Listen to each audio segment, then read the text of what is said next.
Bonjour, je vais vous présenter la programmation pour la pompe mini rythmique en mode continu. Tout d'abord, nous allons ouvrir le capot. Je vous montre l'emplacement pour la pile. En ce qui concerne le remplissage du réservoir et la mise en place de celui-ci, vous pouvez le voir sur une autre vidéo. Je referme le capot et maintenant on va passer à la programmation. Pour allumer la pompe, vous avez le bouton on-off ici, vous le maintenez appuyé jusqu'à ce que la pompe s'allume. Elle va vous demander le code que vous pourrez avoir auprès de votre prestataire de santé. Vous rentrez votre code et vous validez en appuyant sur le bouton Entrée. La pompe affiche alors Nouveau patient, nouvelle programmation. C'est ce que nous allons sélectionner en appuyant sur le bouton Entrée. Ensuite, elle va vous demander le débit que vous aurez sur votre prescription médicale. Donc là, il est à 2 ml par heure. Si vous voulez le monter à 3, vous avez les petits traits qui correspondent aux chiffres. Hop, là je le monte à 3 ml par heure et je valide en appuyant sur Entrée.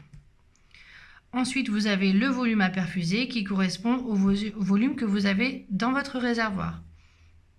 Donc là, finalement, je ne veux pas un volume à 100 ml, mais un volume à 50. Donc je vais monter jusqu'à 9 pour arriver ensuite à 0. Et ensuite, sélectionner 50 ml. Et je valide toujours en appuyant sur Entrée. Vous avez un petit récapitulatif de la prescription que vous validez en appuyant sur Entrée. Voilà, la pompe est en pause. À ce moment-là, nous pourrons purger la tubulure si ça n'a pas été fait auparavant. Pour cela, nous allons déclamper la tubulure, appuyer un appui bref sur purge, puis un appui long tout le temps de la purge. Une fois la purge terminée, on lâche le bouton et la pompe affiche en pause. Nous allons donc pouvoir mettre en marche la perfusion. Pour ceci, vous connectez la tubulure à votre patient et vous faites un double clic sur Start Stop.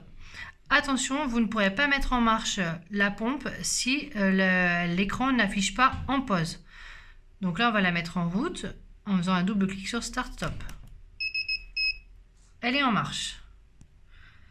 Pour éteindre la pompe, vous serez obligé de la mettre en pause avant de l'éteindre. Donc on va faire un double clic sur Start Stop pour la mettre en pause, puis un appui long sur On Off pour l'éteindre.